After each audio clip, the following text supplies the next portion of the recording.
Okay, so this is the memo for weekly test 8.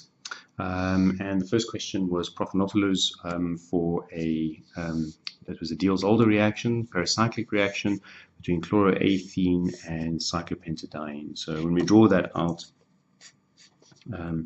we draw out our cyclopentadiene, we draw out our chloroethene, and when these two react, it's an endo-transition state. I'm not sure if that was covered in your course. If it wasn't, it's not important. But the arrow push is we connecting these carbons. There's the diene, so those two carbons there with a dienophile are being connected to each other, and we like to show the arrows in a cyclic. It doesn't have to matter which direction really that you point it in, and we can show the arrows moving like that. And so that gives us this bicyclic structure, which is maybe a little challenging to draw if you're not used to it, and you get something like that.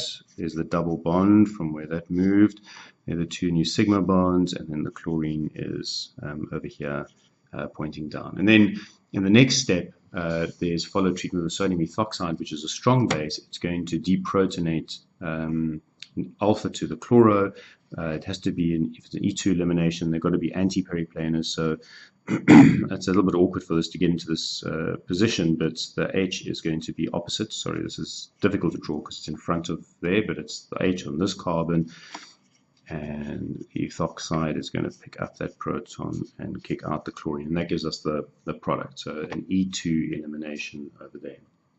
Okay, the next steps of my questions, just based on simple Aldol type chemistry, condensation reactions. So these are under thermal, sorry, not thermal, they're just equilibrium conditions. We're just sitting at room temperature in all cases. Over here we just assume room temperature if the temperature is not given. So in this case over here, we've got a non-enolizable aldehyde and a ketone. So when they react, we're going to add this is going to enolize, and this carbon is going to connect with this carbon over there.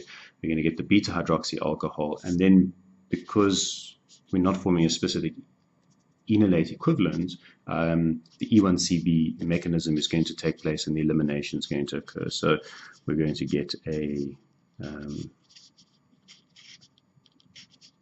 the structure over here. All right, nicely conjugated as well into the furane. This one, same story. We're going to just, this is going to be a dimerization because aldehydes are very prone to that, especially a simple aldehyde like that. So the one partner will stay the same, and the other one will have added on. So it's 1, 2, 3, 4 carbons, 1, 2, 3, 4 carbons over there. All right. Dimerization, again, E1CB mechanism is going to come into play because we've just got a bit of catalyst present and in the base, and it's just going to turn over the reaction, driving off the water. This one over here, sodium hydride is going to, there's only half equivalent, so half of them are going to deprotonate over there, and then the reaction is also a dimerization, same story that's going to occur. So we get this.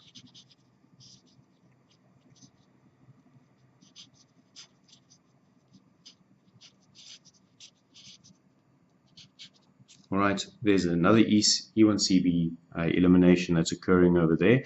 You might say, but hang on a second, the base all gets used up over here, so how does it get regenerated? As when the enolate, when the first reaction occurs, there is an O minus that is there, which can then go and drives off water, which then reacts again, and the base actually ends up being in the reaction. So this is the product that gets formed.